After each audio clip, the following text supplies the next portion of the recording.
Good evening, everybody. It is once again Ted the Speed Learner, and I'm going to be covering the Sandy Hook Elementary School shooting. I'm going to ask a lot of questions, and if you guys have answers to this, leave them down here in the comments below, and I will hopefully one of these points respond to it. In the meantime, I do have a few questions. Let's start this way. Okay, we have a kid. His name is Adam Lanza. He shows up at the Sandy Hook Elementary School. All right. He has some very goth attire on. And so the first thing I would wonder is why they didn't have security cameras looking at this guy as he's approaching the school. I'd like to know that. Why don't we have panic buttons in the principal's office? Let me tell you something. If the principal's office sees a kid like this approaching the school and they immediately tell this kid, no, you're not coming in, and he tries to barge in anyway, I'd be hitting the panic button. That's what I would be doing. So this really bothers me because all banks have panic buttons. Why don't schools? Well, we can't put ADT security in there? That'd be really nice. So there you go. That's my first question here. But then we have the principal, Dawn Hochsprung. Okay, and she apparently has made a report to the Newtown Bee newspaper website. Of course, at the moment she's making this report, she's apparently supposed to also be dead. Now, which is it? Is she dead, or is she making a report? And the thing is that the newspaper reporters are saying, well, we got this report from another teacher. Who's the other teacher? Okay? Why can't you get your facts straight? Don't report on something until you have all the facts straight, until you know for sure that that's the principal and not the teacher or whatever. Get the identity of the person you're dealing with, and then take the report. That was pretty sloppy reporting. I can tell you that right now. That was very sloppy reporting indeed. So just make sure that you're getting the right report. Okay. Now, some of the kids actually reported hearing shots on the PA. I think that was a smart idea. I think anytime you have a shooting going on in the principal's office, hit that dang PA button and let the whole school hear it. And the reason I say that is because then the teachers can take action, because they know if they're shooting up the principal, very soon that kid's going to be in your classroom shooting you up too, and your students. So, my question is, if I was hearing shots from the PA system, why is it that these teachers didn't immediately try to hide the kids or try to get them out of the classroom or try to get them to a place of safety or whatever? Why wasn't that done? The very second I would have heard shots like that, that's exactly what I would have done. Said, look, we got a shooter in the school. We need to get you into cover right now. Don't say a word. Just hide. Fast as you can. Okay? That's something. Another thing I don't understand is why they don't have Kevlar blankets in every school. Shoot, if they'd had Kevlar blankets, maybe those kids would have survived. Just saying. Okay? So you don't necessarily have to arm the teachers. You just have to give the teachers the resources of the Kevlar blankets so they can protect the kids and protect themselves. I think that's a very wise idea. Okay. And then they were talking about the weapons themselves. Now the thing is, I've been reading this article from Veterans Today. Okay, a friend of mine sent me this article, and I've been reading it. And the thing is, they showed a couple of pictures. They showed a picture of a Glock, and they showed a picture of, I guess, the Sig Sauer, I'm guessing, or it may have been the 223 caliber rifle. Okay, but they didn't give a whole lot of details on this stuff. Glocks, as far as I understand, shoot 9mm rounds. Does anybody know what a 9mm round actually looks like? Do they show it on their website? Absolutely not. Do they talk about the speed of the bullets being fired out of these weapons? No, of course not. Do they talk about what the range of these weapons are? No, of course not. They don't talk about any of this. I think we ought to know this kind of stuff. I think America, because we are so well armed, need to know this kind of information.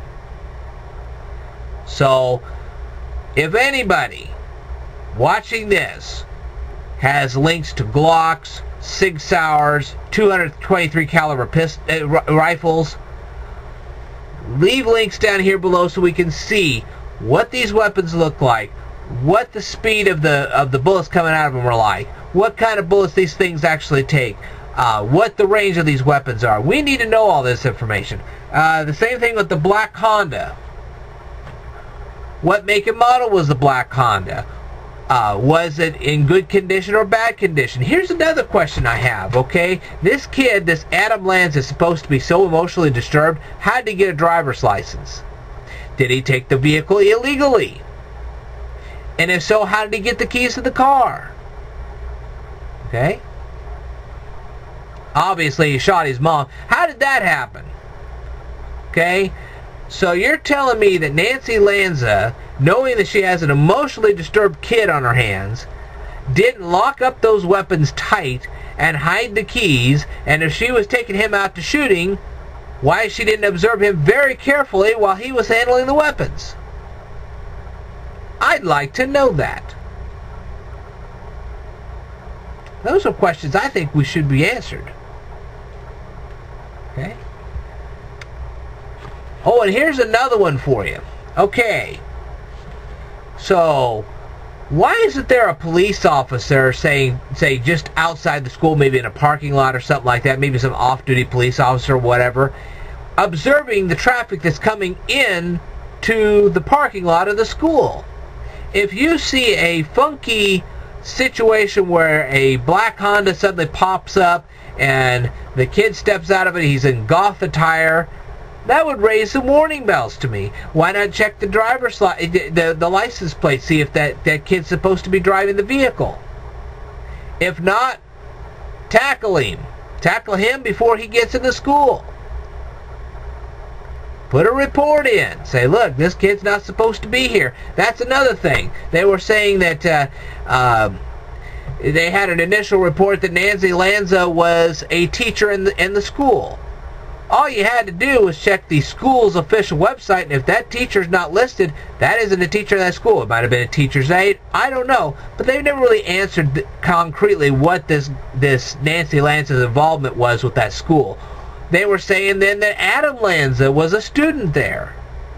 Well, was he or wasn't he? Let's get some clarification on this. Just saying. Okay. Now, we have Nancy Lanza. Now they're claiming that she's some kind of a survivalist. Okay, the claim is coming from the former sister-in-law named Marsha. Okay, who's Marsha? Is Marsha a reliable person to listen to? Do they have definitive proof that Nancy Lanza was a member of the Doomsday Peppers group? Was there Doomsday Peppers memorabilia in the home of Nancy Lanza? Did Nancy Lanza somehow give contributions to the Doomsday Peppers? We have to have more definitive proof before we can say that she was some kind of a survivalist. I'm not saying she was, I'm not saying she wasn't. I'm just saying we need proof about this. Where is it? I don't want to just go on the testimony of one person. I want real solid evidence. Okay. Then we have Ryan Lanza. Now first we get this pathetic report that Adam Lanza's dad is dead. Then we find out he's alive. Let me tell you something. If I was Adam Lanza's dad and I was hearing reports about this school shooting and suddenly I heard that I had been killed and I really wasn't killed, I'd be all over Facebook, Twitter, and every other news organization saying, hey folks, I'm still alive. Just saying. Okay, so we have Ryan Lanza. Ryan Lanza says that he hasn't seen his brother since 2010. Okay, so how did Adam Lanza end up with Ryan Lanza's ID? And furthermore, why would Adam Lanza bring identification with him to a shooting like this? Did he want to get identified? Did he want to get misidentified? Certainly he wasn't going to be able to just suddenly whip out that ID and say, hey, Miss Principal, I'm really Ryan Lanza. They would have looked at that photo ID and they would have known that it was Adam and not Ryan. And if Adam had been a student at that school and the principal had known who he was, they would never fallen for that. So there you go. But the thing is, was that current ID? Was that old ID? Nobody's saying. So the question is, if it's current ID, how in the heck did Adam get it from Ryan if Ryan and Adam had not seen each other in 2 years? That's a good question. Okay, so we get a report from the police officers heading towards the scene that by the time they had arrived over there was still shooting going on. Yet later on we're being told that the shooting had stopped the very second the police officers arrived. Which is it, folks? Had the shooting stopped, or was it still going on? Nobody seems to know the correct answer to that. We need to know. Okay, now I had also watched the Fine brothers as they were talking to these kids about the Sandy Hook school shooting. And I had a few more questions about that too. Okay, I agree that unless a kid, now let me say something. If you have a kid and they're at the Sandy Hook school shooting and this kid says, hey, look, I really want to tell these people what's really happening in that school, what happened in that school. And they just banter their parents until the parents say, okay, fine, you can do the interview. Some kids are like that. They really want their story to get out. Other kids aren't. So, unless the kid is just badgering the parents, say, hey, look, I want to tell these reporters everything because I feel they really should know. I want this whole thing correct from the beginning. Then yes, I think it would be a little tacky for the reporters to try to interview those kids during that crisis. So like I said, there are some kids that want to be interviewed, some kids that are. Just simply ask, do you want to or do you not? And if the kid says, yes, I want to be interviewed, they don't have to. If they say they want to, let's interview them. Okay? Alright. Should we know the person who did this? Absolutely.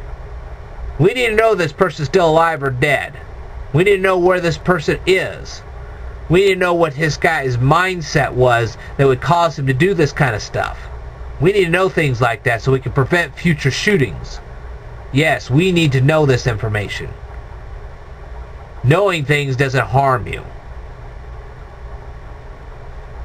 Alright? Gun laws. It's this simple. If you buy a bunch of ingredients to put a cake together, and you lay them out on a table, and leave them there, some of those ingredients may actually spoil, like the eggs, okay? But I guarantee you that those ingredients are not going to sit on that table and come together and make the mixture for the cake. They're certainly not going to pour themselves in the cake dish to make the cake. And they're certainly not going to put themselves in the oven. People do that. Same thing with guns. Guns don't kill people. People kill people. What's next? We're going to outlaw every chemistry book in the world because it is possible from the learning of chemistry to figure out how to make a pipe bomb? That's insane. If a person's going to kill another person, it's going to happen whether you pull all the weapons away, whether you pull all the chemistry books away, whether you pull everything away. They're going to find a way. If they have to, they'll throw rocks until it gets done. People kill people, not weapons. Alright? You can have all the ammunition in the world, but if you don't have any soldiers in your battlefield, that much ammunition is not going to help you win a war. Guarantee you that. That's why we have an Army, a Navy, an Air Force, and a Marines. And a Coast Guard to go along with it. Duh! U.S. is the #1 owner of weapons. And here's the question. Who owns all those weapons? Is it illegal immigrants? Is it just regular citizens like you and I? Is it the U.S. government? Do they own a majority of these weapons? They don't give us statistics on that. They should. So if you guys have answers, leave them down in the comments below. Okay? Don't bring up the topic in school. I think that's absolutely wrong. I think it should be gently brought up, but it should be brought up in the schools so the kids know what to do in a situation like that. So they are aware that there are certain people that are psychopaths and most people are not. So yes, I think the topic should be brought up very gently, but it should be brought up in school. That's wrong. Okay? We live in a society full of weapons. It has to be brought up. Alright? States with stricter gun control laws have fewer deaths from gun violence. Really? Where's your statistics to say that? What sources are you relying on? I guarantee you the National Rifle Association would probably put up a protest on that one. I'm not so quick to believe it. You gotta prove that to me. Beyond a shadow of a doubt. I know a lot of people in the NRA that would scoff at such a thing.